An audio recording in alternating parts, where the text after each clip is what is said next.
Hello, this is your host, Todd Lewis of the President Folly podcast. Don't forget to like, share, and subscribe and hit the notification bell. Don't forget to check out Locals for updates and supporting the channel. For those who already support, thank you for your support.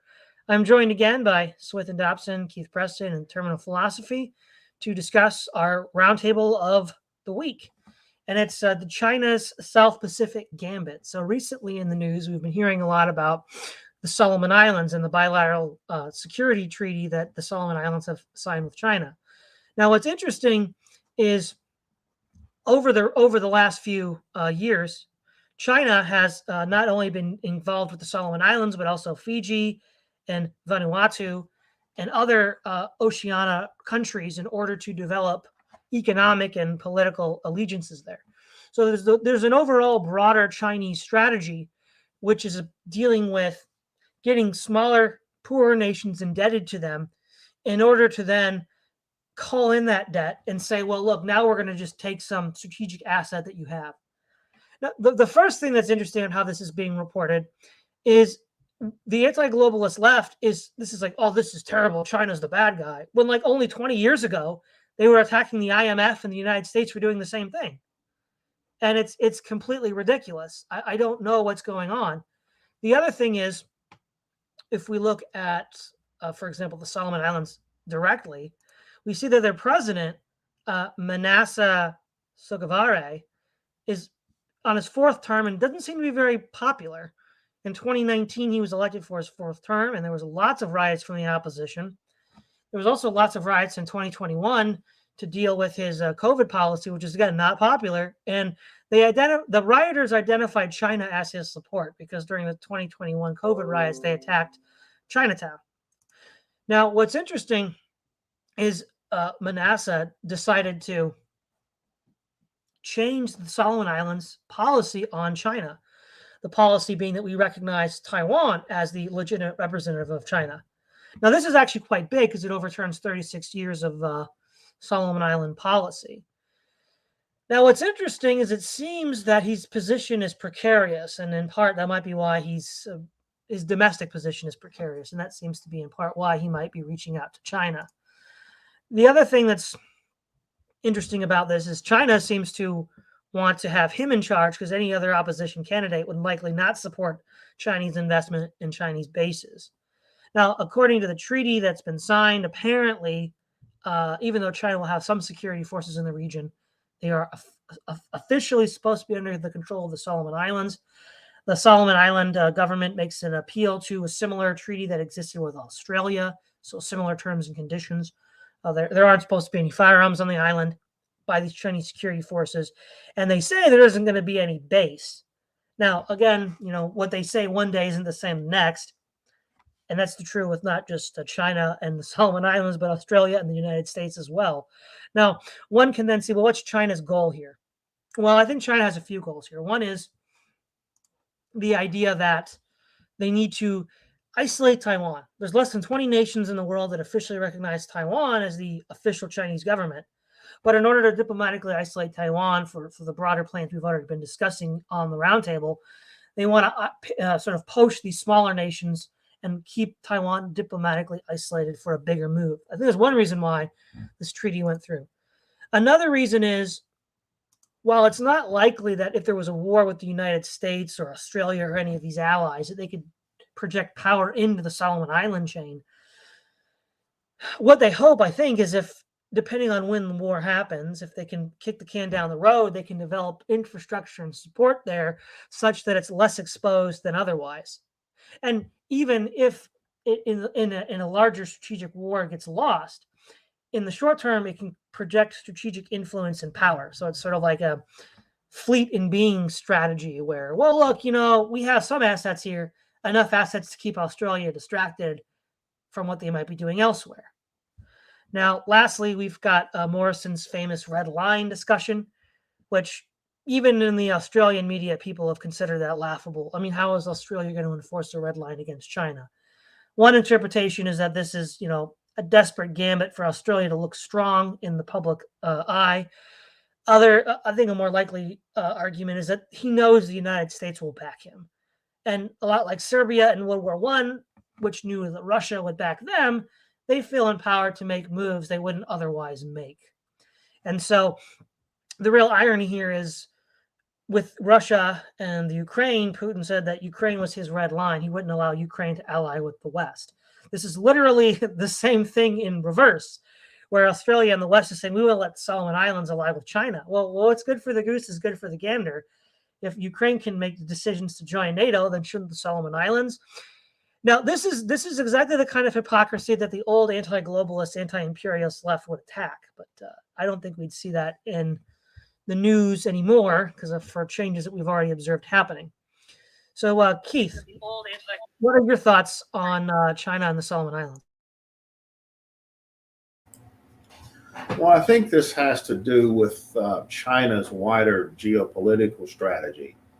Russia and China both have a similar approach to international geopolitics in the sense that if you look at a map of where American military bases and military forces are stationed or are located around the world, you see that there's something of an effort that's been going on for quite a while to create an encirclement of the Eurasian countries. Like if you look at all the different places in Europe, in Africa, in South Asia, and East Asia, where the Americans and their allies have forces, you see that there's a process of encirclement of the Eurasian landmass that's going on. And I think that both countries, Russia and China, want to resist that as much as possible. And what they want are buffer zones for themselves. Traditional Russian foreign policy, of course, has always been about trying to maintain a buffer zone in Eastern Europe and in Central Asia. And China has a similar approach. They want to be able to extend power into the Pacific, for example, as much as they possibly can. Now, they have problems with that. They're constrained by a lot of geographical factors. But China sees the Solomon Islands as being advantageous for that reason. As far as Australia's position, Australia is run by people who are more or less the same as America's neocons. They don't have the kind of military power the United States has, but they have a similar view of things.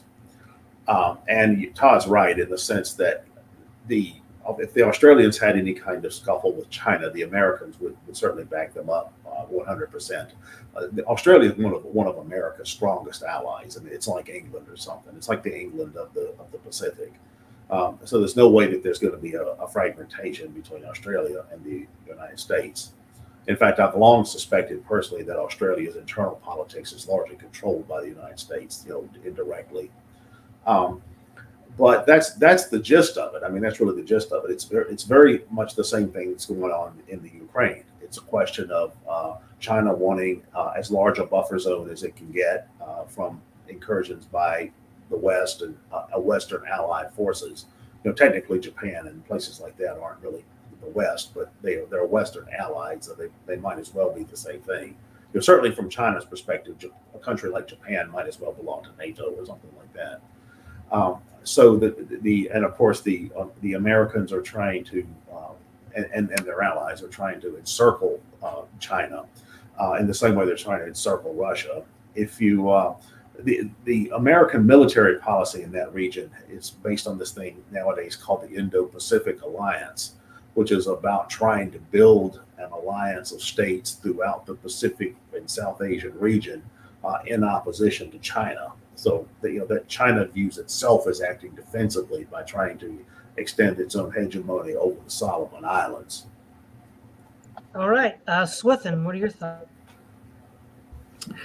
Well, I think the China's goal here is quite clear. I think, as Keith and Todd has made out, the threat by Australia against China here is interesting and somewhat laughable. It does seem quite laughable, although even without the Americans, there is a potential upper hand that the Australians do have. They are by far the world's largest raw iron ore exporter, and China is a huge importer of it. This goes to 2016, so that's when I had, and I think this is in tons. So Australia export 38,101 tons of iron ore Second to that is Brazil with 14,110. And then South Africa in third of 4,189. So one thing they could potentially do is cut off the iron ore exports, which means China wouldn't be able to produce very much, and they wouldn't be able to get it from many other places. I mean, you could try and get it from Brazil. That means either going down the bottom of Argentina or going through Panama. That could be interesting. Obviously, you could try and get from South Africa, which you probably could, but they're a relatively small producer. So, speaking, they could potentially try something like that. Problem is, though, for Australia is unless they were getting a lot of foreign aid, that would be ruinous to the Australian economy. China takes up over 40% in 2020 of Australia's total export of goods, of which nearly 32% is iron ore. And there's other things like coal as well, petroleum. So Australia, in an interesting sense, quite similar in certain respects to Ukraine. It's a huge sort of resource center. So they could potentially pull the economic card. That's probably the only thing they could do, because their military spending is lower than Italy's. And no one really particularly takes the Italians that seriously. So when you come against the Chinese, I think that this is somehow a military red line is somewhat laughable, unless, of course, they've had assurances from the Americans that they can go there. Oh, and Todd, as you pointed out, lithium as well is a major exporter from Australia. So when it comes to making batteries for lots of eco warriors on the West Coast, they might not be able to buy them because the Chinese aren't making them. So yeah, Australia can play an economic war card, and I think it could be relatively effective, but it'd be very, very bad for Australia's economy. So I'd be highly surprised if they bother doing. I mean, they're not going to get in open conflict. That'd just be stupid.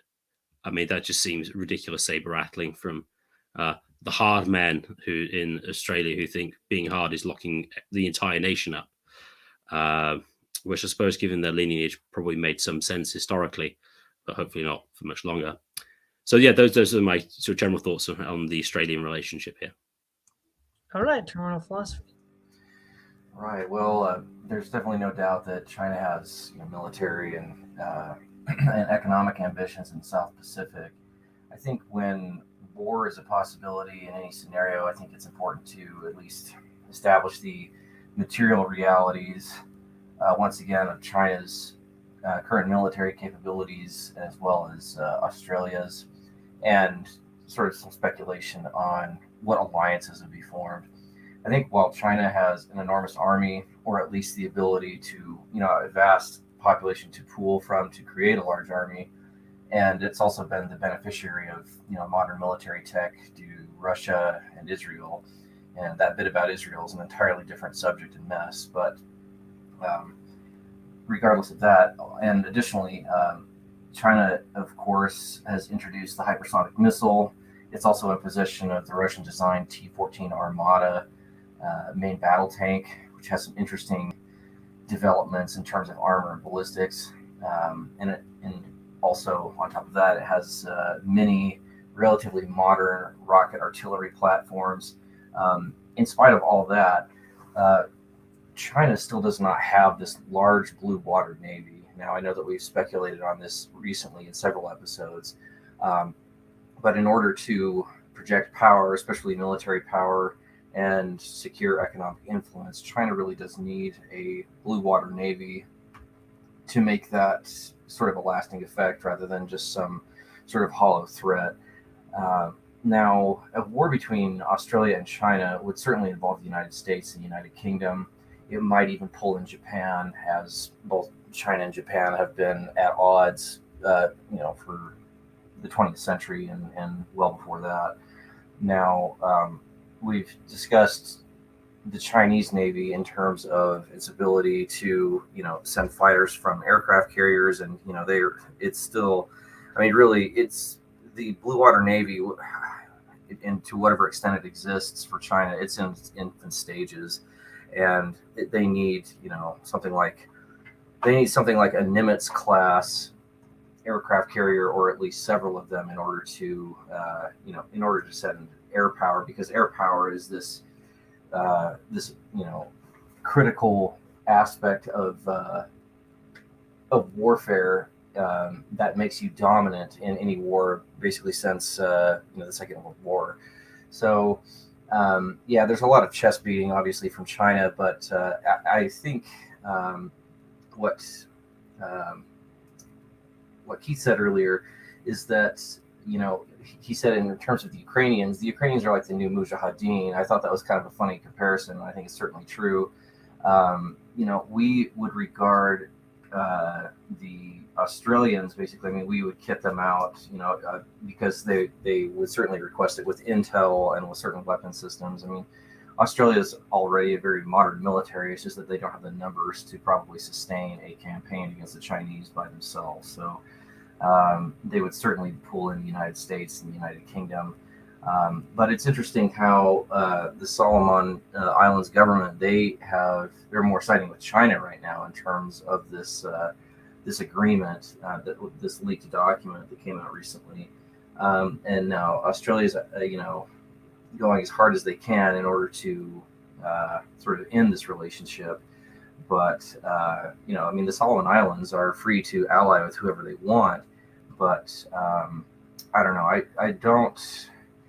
It's a little concerning that Australia may be overplaying its hand and trying to involve other people when that might all be premature. Again, China talks very tough, but again, they're lacking the Navy, and they're lacking the Blue Water Navy to project the power that they would like to. And also, they're surrounded by enemies, which was well covered in our previous episode. Places including, India and Indonesia, the Philippines, Taiwan, Singapore. Australia is also a part of those nations. So, I think I'll just leave my opening comments at that. Right. And as I said at the beginning, I think one of the reasons why China might be doing this play in the South Pacific, because if there is a broader conflict, those will be some of the first areas to fall to any sort of a Western U.S. Australian-led counterattack, is in order to sort of, like a magician, don't look at the hand behind the back, look at the one that I'm showing you, sort of to get people to look somewhere else while they make the real moves. What's also interesting is this is an expression of a broader Chinese policy to spend resources to develop impoverished countries. We see this also in the Caribbean and Afghanistan and in Africa. And then one of the benefits that China has is that China doesn't have this cultural imperialism of like the woke West. One of the reasons why Afghanistan failed is because we were trying to impose a system of values under Afghanistan that had, nothing to do with their culture. And a lot of nations, it's like, well, if I have to deal with like the US or the IMF on one hand or China on the other, China's just going to let us do what we want to do. And so they're like, well, we're going to rather side with China. Now, of course, if China can then lock you down through sort of a debt slavery, then maybe they can tell you what to do, in which case maybe that wasn't a smart decision. But in the short term, I think a lot of these nations are looking at China as a better alternative. Plus, we also see that China and Australia both have had a rocky relationship with the COVID-19 virus and their reaction to it. Right now, Shanghai is under lockdown again, and it's pretty bad. And one wonders to what extent the way that they've handled COVID and the way that they continue to handle COVID affects their military preparedness in any way. Because, I mean, normally, the last time we had a pandemic this large was in 1918. And, of course, it broke the back of the German army, as Ludendorff writes in his own autobiography about his service in the war. And it's difficult to envision, nations fighting effectively as pandemics are going on. So I guess the question is, how much can they control this?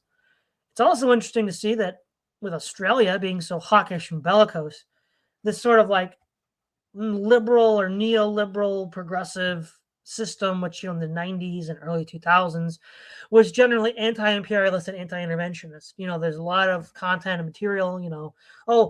George Bush was this cowboy that was just invading nations, and now all of a sudden, Australia's being the cowboy. All of a sudden, all of it, Canada, Australia, UK, it's like, oh no, war is great. Let's just invade more countries. It's really interesting to see how that's changed, say, since the invasion of Iraq in 2003. And we also see that with the home front in the United States. Again, people are like, what's one more country to attack, one more country to invade? It's almost like we totally forgot about what happened in 2003 in Iraq. But the Solomon Islands president, again, Manasseh, points out that he believes that Australia rather, is not acting in the Solomon Islands' interests. There does seem to be this idea that, we're the progressive, enlightened rulers here. You just kind of do what we say. And these other nations might be like, well, we don't like what you're doing. But because Australia is so influential in the region, they can effectively ignore them.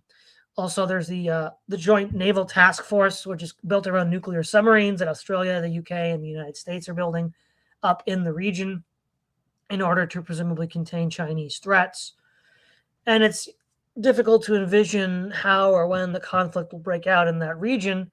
There's so many potential flashpoints that China could have in the region with whether it's Taiwan or the disputed islands with Vietnam and the Philippines or the Solomon Islands.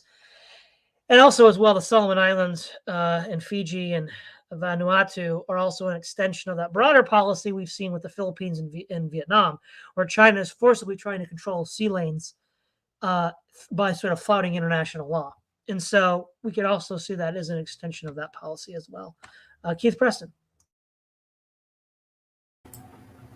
Well, the point you raise about many countries nowadays seeming to prefer to do business with China over the West or over the Americans, I think is an interesting one, because the Chinese seem to be developing a new model of imperialism. The traditional form of imperialism, going all the way back to antiquity, the Romans and all that, and then through the colonial period, was basically analogous to something like armed robbers, where the imperialists just show up and say, okay, here we are, we're in charge now, give us your stuff or we'll kill you. That's traditional imperialism. In post-war America sort of invented a new form of imperialism that's less like a gang of armed robbers and more like the mafia, in the sense where it's more like it's more like extortion. It's like you have a nice country here.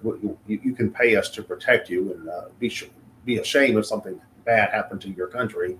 That kind of approach. And also, I think in the globalization era, in particular, the Americans developed a type of went from more of an extortionist imperialism to more of a loan shark imperialism, where you're going to be in debt up to your eyeballs forever, and if you don't pay, there's going to be trouble. The Chinese seem to be developing a model of imperialism that's more like what you get from a landlord or a credit card company or something like that. Well, we're going to loan you stuff to get what you need and help you develop, and we're going to charge you up the wazoo in terms of interest rates and that kind of stuff. Credit card imperialism or whatever. But I think that the developing countries find that to be the least onerous model of imperialism. It's still not popular. Most people I know from the third world, they despise the Chinese. In Africa now, you have anti-Chinese populist parties that are developing. I used to have a student from Jamaica who in one breath would talk about the evils of racism, and in the next breath would talk about how she wanted to kick all the Chinese out of her country. But I do think a lot of countries do find the Chinese easier to do business with, at least for the time being. And that really seems to be how the Chinese have been able to expand. I mean, they're basically able to undercut the American hegemony by simply offering these countries a better deal.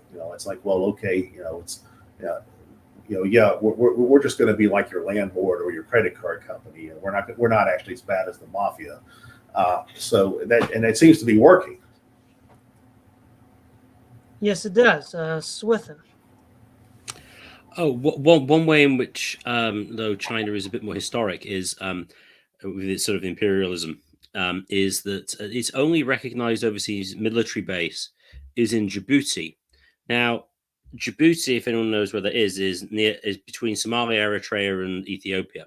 It's over the Gulf of Aden, and basically at the narrowest point of the Red Sea and Gulf of Aden, which of course is somewhat important for Chinese goods to get to Western Europe, because in the absence of being able to control that, if that was to be stopped by the Iranians or anybody else, because as I mentioned last time, the Houthi backed separatists well, not for separatists exactly, but the Shia Houthis in Yemen are on the west of the country, which is in a similar zone. They need to keep that flowing because, well, Egypt at present is playing ball because, of course, they might not, because they would be a problem. But you've got to keep all these pinch points going. So that is at least one way in which China is doing this. I mean, with its credit card imperialism, as Keith nicely puts it, one of the interesting things though with China is whether they can afford to. I think we discussed when we talked about China in particular a number of weeks ago. They themselves are up to their eyeballs in debt. They have a serious amount of debt as a proportion of GDP even in the private sector, and their construction sector seems to be very much in a bubble.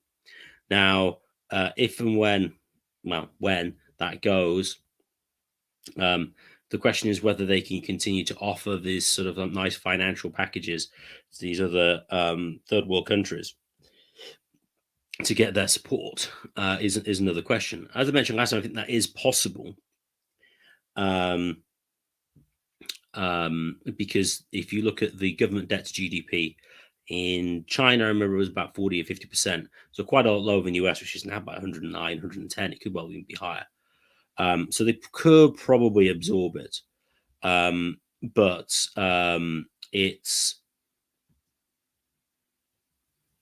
it might be difficult to maintain in the long run.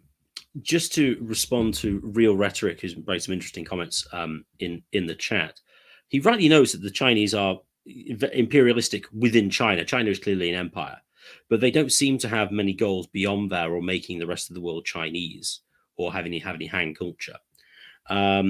Unlike, for instance, the Americans, who apparently I came across recently that the American aid to Kenya is dependent upon, at least in part, there being 50% male and female members of the Kenyan police force.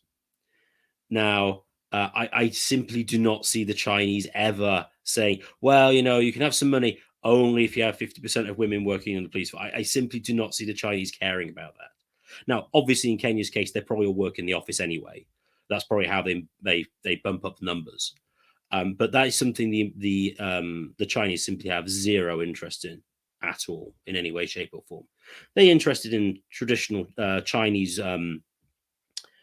boundaries and political areas. I mean, if they got Taiwan and suppressed Tibet, I don't think they'd bother too much going too much further. I mean, they might in certain places, but they wouldn't have any interest in spreading cultural imperialism around the world. They just be a regional hegemon. And leave it at that. Obviously, in China, they would be Han Chinese, be Han to sort of dominate them all. But beyond that, I simply don't see them having any interest in doing so. Terminal philosophy.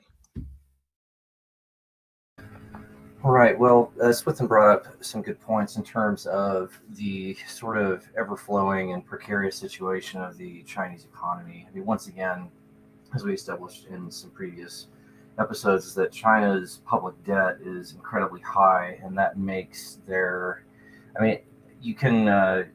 makes their currency situation very unstable. There's a lot of, even just in the past 10 years, the Chinese currency has sort of waxed and waned in terms of losing an enormous proportion of its own value, and then it'll skyrocket and then dip below. I mean, for all the problems of the U.S. dollar, at least it maintains some sort of level of reliable consistency, and that goes into things related to the Federal Reserve and other things that I don't necessarily think we need to get into. But Chinese public debt and its currency value is just sort of similar to an earthquake.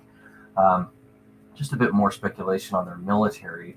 I think, and this is something that Todd, you've covered quite well, is that the Chinese armed forces are just not battle tested by and large. There have been some small clashes between China and Indian forces, as well as China and Tajikistan in places like Western China, and where it shares borders with places like Afghanistan, Tajikistan, Nepal, that sort of region of Asia. But in terms of coordinating the movement of multiple infantry and armored divisions in coordination with close air support, artillery, and all of that being centralized by sort of fast-acting battlefield intelligence, that has yet to be seen in terms of China's ability to do that. Now when China sent an untold amount of conscripts into the Korean War that were basically sawed down by U.S. and coalition forces, there was really no formal battlefield doctrine there other than the Soviet swarm tactic, which is extremely bloody and inhumane, and just basically using men as cannon fodder. Now, I think it's quite clear that that is probably no longer in the Chinese playbook in terms of warfare. I think, and again, Keith has covered this quite well in multiple videos throughout the years, in the sense that modern warfare now is so incredibly cost prohibitive. It's much more expensive now to produce military hardware than it was even 30 years ago. So, and also, the willingness to send, just millions of young men off into combat, if many of them don't return, that can end up tanking your country in many sort of interesting ways, more directly with economic, but then in others sort of a cultural sort of way. And this is something that, for example, a country like France is still trying to figure out today, since the bloody battles of World War I. So again, I think it's something that we should obviously take serious. The possibility of war between Australia and China. However, and as you said, Todd, earlier, there's many different flashpoints how this could occur. It would probably be naval or air before it turned into some large Eastern Front-esque land war. I think that would probably be the last thing, just given the geography of the South Pacific. But I think, again, just looking from a bird's eye view, if war were to break out, I think it would absolutely involve the United States and the United Kingdom, and that would involve a large number of naval assets. It would also involve the deployment of the new Gerald Ford supercarrier, which took something like 10 or 11 years to finally get up and going. It would also involve, as you said, the joint submarine fleet between the United States and Australia, and it would almost certainly, I believe it would involve the Japanese Air Force and Navy. And I think I'll just leave my comments at that. But yeah, I think China has a precarious situation in terms of how much power it can project, both in blue water and in air, and with its Air Force as well, being basically out-teched by the United States, Australia, and their allies. And then also how long, these are questions that have also been asked about the Russian-Ukraine invasion. How long could China maintain how long could it sustain a naval and air campaign in the South Pacific? I don't know. I have my doubts. Right. Well, the other thing that's interesting here is the Solomon Islands themselves, because it does seem that the current president is unpopular and is in a precarious situation. Now, what the Australian government says is that he doesn't represent the opinion of most of the Solomon Islanders when he says that we want to have an alliance with China. Because one way you could read this is that he feels threatened by his own people, and he can trust the Chinese to back him up to stay in power. And second of all, the Chinese need him, because if it turns out that he is unpopular, any new government might renege on the treaty or not even have allowed the treaty to be signed. Again, I'm not really trusting the Australian regime here, but it is interesting that he is so unpopular, Manasseh, so unpopular with his own population. And it is conceivable that he would use China as a way to back himself up. And we now hear Australian, elite leaders talking about regime change in Australia and Solomon Islands, which, it's just baffling.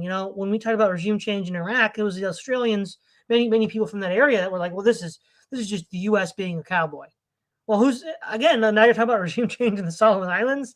And it's interesting how even, through the COVID emergency, but even before that, we've seen that a lot of there was talk in the mid 2000s, the early 2010s that, large scale wars are kind of over because like liberal Western populations are so soft that they're not going to put up with a draft. They're not going to put up with a war. And what's interesting was the rise of social media and the sort of like bubble effect of creating these, self-contained bubbles of information. The most militant, hawkish people are coming from these previously liberal peacenik demographics. And it's just really interesting to see this complete flip where now it's those elements that are pushing for war with Russia in Europe, pushing for war with China in the Pacific. And now, granted, are they running a check they can't pay? Most likely, but it's interesting that they are thinking this way. And as well as, in fact, recently in the news in Australia, they've been saying this is like a 1942 level security threat. This is like the Japanese Empire, which, of course, in a lot of ways is ridiculous. In 1941, the Japanese Empire had 12 carriers, 6 heavy and 6 light. China only has 2. So the Chinese Navy currently is in no way comparable to the Imperial Japanese Navy of 1942. Now, I guess you could say they're saying, well, if we don't do anything, it will become comparable. Maybe. Unlike China, Japan doesn't have to fund a vast army because, well, I guess in 1942 it did because it was trying to occupy China. But China has to have more troops under arms than Japan would ever need in order to protect its own borders. But the point being, China's Navy today is not the Navy of Japan in 1942. It's nothing like 1942. But it's interesting that everything has to be framed within World War II. I think whenever conflicts develop, we're going to see the end of the World War II narrative paradigm because whether the West wins or loses, however this all shakes out, I think it's going to be such a catastrophe one way or the other that people are going to be like, okay, we've had it. The last time, this disaster happened, it was under the aegis of the World War II narrative. And I think this could be the end of that narrative on the other side. Keith. One thing that a couple of you alluded to earlier that I think often gets overlooked in these discussions, but I think is critically important, and that's the cultural angle and the cultural factors that are involved in some of these conflicts. Swithun mentioned the example of the UN or the US trying to tell African countries that their police force had to have a gender quota or something like that, something that the Chinese would never do. I think that this is also a major feature in a lot of the global conflict that we see going on now. The Americans seem to me to have this, and the West has this compulsion to try to impose these particular sets of cultural norms on other parts of the world. And it's kind of, it's interesting. We could use an analogy to Star Trek, where if you want to use a Star Trek analogy, we could say the Russians and the Chinese are kind of like the Klingons and the Romulans, but the Americans are more like the Borg. It's more like you will be assimilated. And there's a lengthy history of this. What they used to call it the white man's burden. That was a term for it. And I know here in the United States, we had what are called residential schools for the American Indians, where basically the Indians were told, well, okay, you can't be Indian anymore. You have to be like us now. And this is now the same thing, I think, on an international level. The Americans try to specifically impose this cultural paradigm on all these other countries in a way that the Russians, the Chinese, and some of these other states are not particularly concerned with. They only care about the monetary and geopolitical angle. And I think a lot of this is based on some of it is ideological crusading. You have a lot of Westerners who really believe in all this, but you have others, I think, that just see it as a useful means to an end. The idea is we want to eliminate any opposition to American or Western hegemony by simply eliminating any cultures that are incompatible with the Western cultural paradigm. And that also, I think, explains what Todd was describing as how was it that all these demographics that were once peaceniks and things like that, how is it that they've become pro-imperialist in light of Ukraine and all of this? I think one of it is that they don't see themselves as being personally impacted by it. All of these Starbucks baristas and Karens and people like that who have the Ukrainian flag on their Facebook profile. I mean, some of them probably wouldn't risk breaking a nail to actually help their own family, much less go fight in Ukraine or something. A lot of the people who take these positions aren't people that are actually going to be impacted by it in any significant way. But I also think it's a type of cultural imperialism. During the Trump years, the media really hyped this idea of Trump as the global headquarters of world fascism and of Russia's. Russia is Trump is Russia's stooge, and Russia is like the new Hitler, the Hitler of homophobia or something like that. That's kind of the angle we've gotten from a lot of the American media, and all of these professional class, urban cosmopolitan people. They've absorbed all that, so now they see the war in Ukraine as like the jihad against the homo fascists or whatever. Homophobic fascists. It's the same thing that happened when Russia invaded Afghanistan. I remember that, and I remember back then you had all the right wing hawk types. We got to support the Afghans and fight communism and that kind of stuff. I mean, little did they know what they were really getting. But that was the attitude you found. The heroic freedom fighters of Afghanistan. I used to see commercials or ads in magazines for that. Fundraising for the Afghan resistance. I used to see that kind of stuff in Soldier of Fortune. I used to read Soldier of Fortune. It was a mercenary magazine.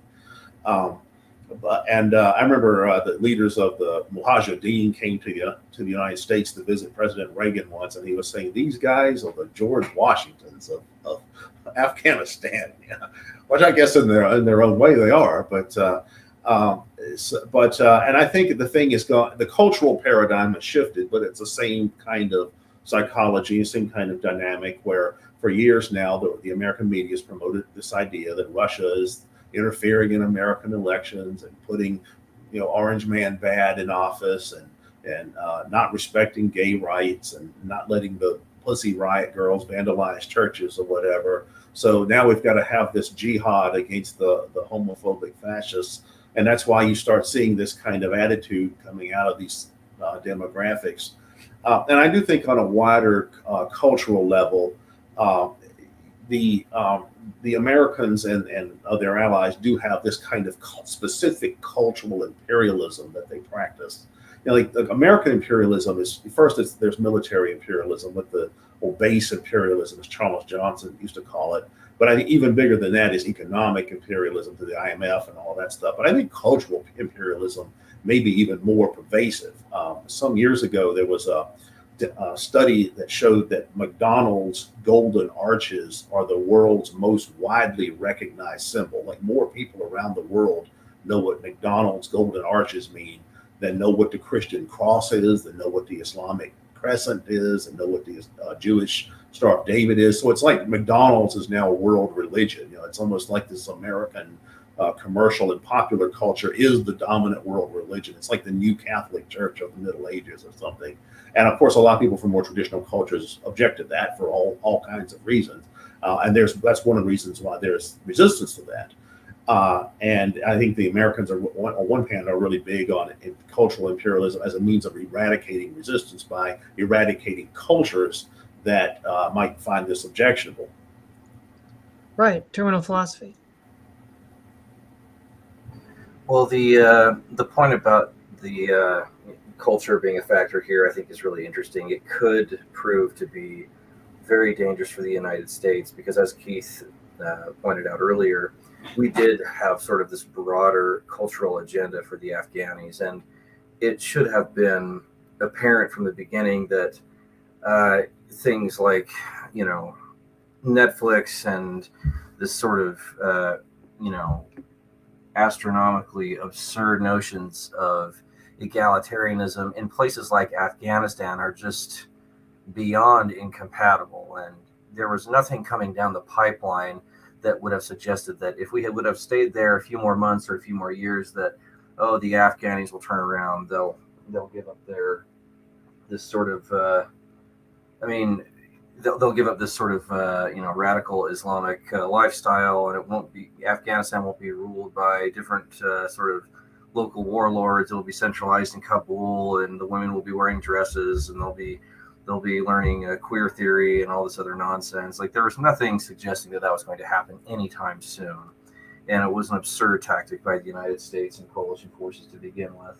What China's doing instead is just, kind of being a bit more old school and old world about things, is just basically agreeing that, hey, we want to establish some sort of trade relationship, and we don't care if you beat your women or, do whatever, do whatever you want to do, because China knows that, all they had to do was sit back and watch the United States fail for several years to try and impose this sort of, secular humanist culture and aesthetics and all that, and that was just basically a huge failure. So should China project that cultural tactic in other places rather than the United States and the broader West trying to impose not only a trade relationship or an occupation, but also this imported cultural nonsense? Well, that might play into China's favor in the long run. But again, in this immediate sort of future, we're going to have to just for reasons that I've laid out previously in this episode, that China is going to need to create some sort of maritime tradition, and that's just something they have not had in their history. So they're going to have to find that within themselves, and then in order, they're going to have to maintain a modern navy, a modern air force, and they're also going to have fast-acting intelligence, and that's precisely what the United States probably does almost the best. Despite all of these modern pieces of hardware, something known as the AWAC, where we have planes flying up in the air that are centralizing intelligence and making extremely quick, well-informed battlefield decisions with all of the ground and air and naval assets in mind. So, many emerging modern militaries still don't have those processes down very well. Can they make better decisions quicker than the United States and Great Britain and Australia and Japan? I really do believe that remains to be seen. It's not that I'm just trying to shirk this off or to say that, China couldn't do anything. Of course they could. It's something that should be taken seriously, but I am a little bit cautious about the sort of hawkishness coming from the Australians here. That is sort of the... China has quite a tall order to fulfill if it really wants to be a regional power for longer than a few years. Right. So as we move into our closing statements, I'll say that, yes, to your point, Keith, about McDonald's and such, that kind of argument was, intentionally pushed in 1997 by Ralph Peters in his book, his essay, Constant Conflict, where he argues that, we infect these other countries with American pop culture of hedonism and gratification in order to create these ongoing, internal civil wars between sort of conservative elements and the American cultural. So really, it's sort of like the fifth column of the American empire.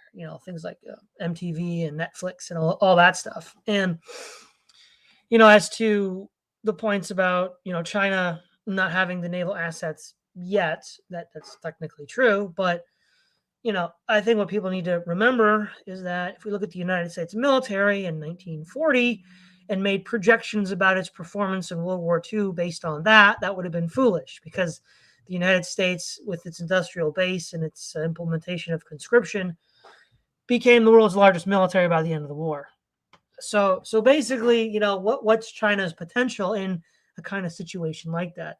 And that is difficult to figure out because China's a police state behind an iron curtain. It's hard to get accurate information.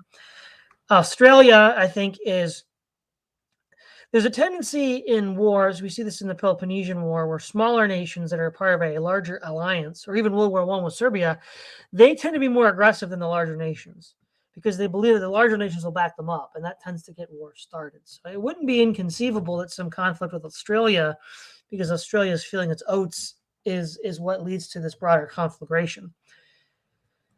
So, Keith, final thoughts. I guess to follow up on the comment I was making earlier about the cultural factors,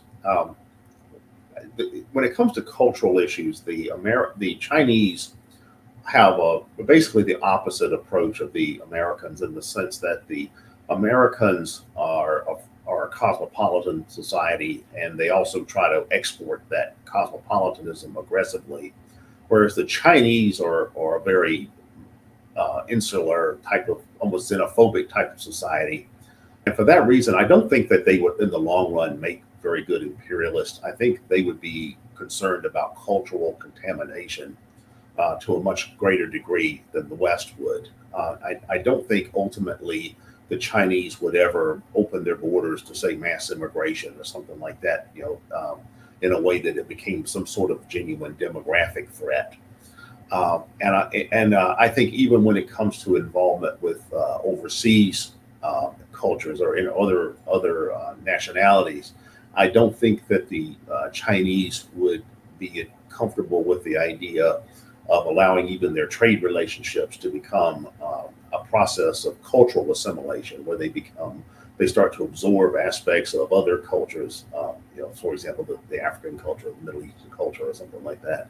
So I do think that that's a constraint on the Chinese that you don't really have on the West as far as expansionism.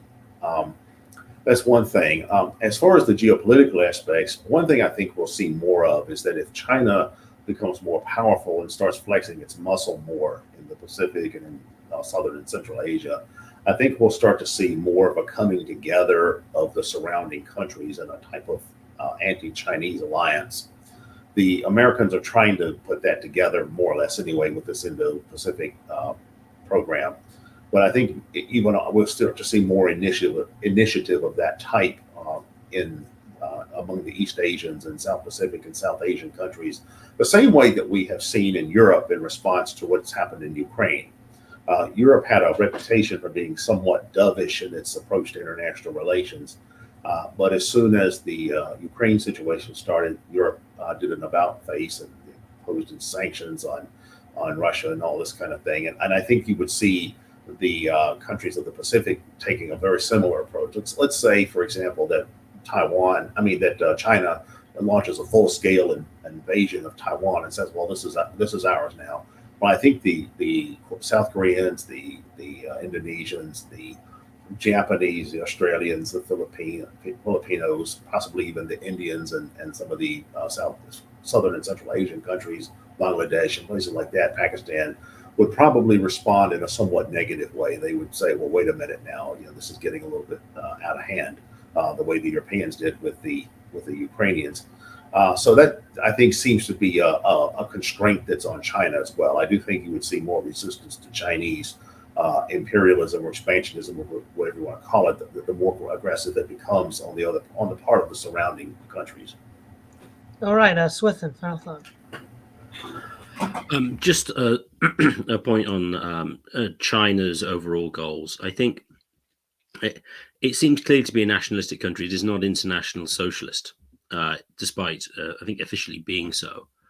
And so I don't think it has a sort of creed which motivates it to expand its influence worldwide in the same way. I mean, it's obvious that the West had original sort of Christian background, now sort of post-Christian, but clearly within that paradigm.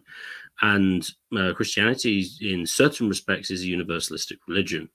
It's one that everyone should have, and it's good that they do. And that's just been transmutated by the liberal Christianity into totalitarian humanism, to steal Keith's concept. And so that's the one motivating factor to send that around the world. And whilst it might be true that the Chinese could do it for purely monetary purposes, economic ones, I don't think they have the same sort of deep-lying cultural imperative to do so. And of course, as mentioned before, the lack of them having a naval history. They've never really gone that far. Well, obviously China is massive, but they've never really gone beyond Asia in the same way as, say, the British did or the Americans do. but I think they just lack the global perspective. Now, of course, they will attempt to increase their alliances in the area. It would say the Solomon Islands, and I imagine they will continue to try to consolidate that kind of thing, and probably try and economically try and get to the more closer countries in that sort of belt around the sea on their side. But historically, everyone hates the Chinese, so that might be difficult because China have always attacked everybody else, and also the Chinese do well in all those societies, despite being a minority in most cases. So good luck with that. All right, terminal philosophy.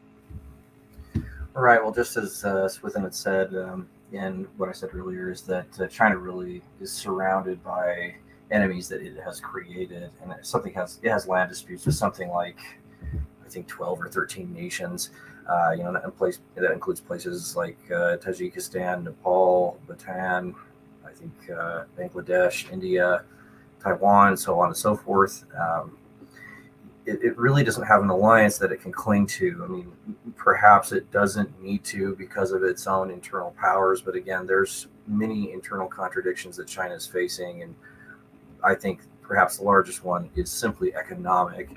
It has just a very unstable it's hard to project Chinese economics with certainty far into the future, just due to its unstable currency, its public debt, and I would say those are two of the largest factors. But again, in terms of military analysis, which is sort of my preferred way of looking at things, again, China really just has always lacked a maritime tradition. Just given its history and its civil war with the nationalists, there really was not much of any naval element to that. China really hasn't had the need for a navy until the more present day. And so, again, if it wants to project power in the Southern Pacific, it needs a blue water navy. It needs a highly modernized navy and air force. That's just something that it's still working on. It does not have the battle-tested armed forces. That's not to say that it couldn't work for them or that they couldn't coordinate all of that, but that is quite it's large coordination. Something I was watching recently, just for nostalgia's sake, is the Persian Gulf War coverage and what was known as the mother of all conferences with General Norman Schwarzkopf, where he described all this sort of movements of infantry and armored divisions along the Iraqi and Kuwaiti border. That it just takes an enormous amount of pre-planning and logistics, and many of these Asiatic powers just historically have not demonstrated this. They haven't demonstrated the willingness to plan things out diligently with keeping low casualties in mind. That's just something that's been more of a Western powers sort of thing, is the coordination of various military assets. I'm not saying that India or China or the mighty nation of Kazakhstan or other places like that aren't capable of. It's just that has not been demonstrated consistently throughout history. So that's something that will be new territory for China to explore. But again, I mean, it's created enemies with places like Taiwan, the Philippines, Indonesia, Thailand, India, Malaysia, Australia, New Zealand, the United States. And so China has put itself in a very precarious situation. And that also includes South Korea and Japan. So with all of those powers in mind, if China really does decide to create a hot war with Australia, that could involve far more military assets than any one of us have actually speculated here. It could be, I mean, the ratio that China goes up against in terms of warships could be something like, I don't know, perhaps as bad as 3 or 4 to 1. And right now, the current state of China's navy is really not battle ready, and that's not just me saying that. That's just from several good videos from the Caspian Report, and also from I'm sorry, Todd, help me out. What's the name of that Russian guy with the talking? Binkov Battlegrounds. Thank you. Yeah, Binkov Battlegrounds looks like a Jim Henson puppet, but there was some good speculation on there that that even Japan, just Japan, no involvement with the United States, fighting against the Chinese. I mean, the Japanese would thrash the Chinese in a naval conflict. And again, and I know that that's just based off of a lot of war games data. That's based off of naval warship production numbers. That's based off of the amount of naval officer corps in both nations. And again, that's just China v. Japan, involving no other regional or global allies. So, and again, that's not to say that China can't do it, but it's got a very, very tall order to fulfill before it can even think about becoming a lasting regional power. All right. I just want to thank DNW0 for the super chat of $5. And yeah, thank you, Keith Preston, Swithun Dobson, Terminal Philosophy. Until next time.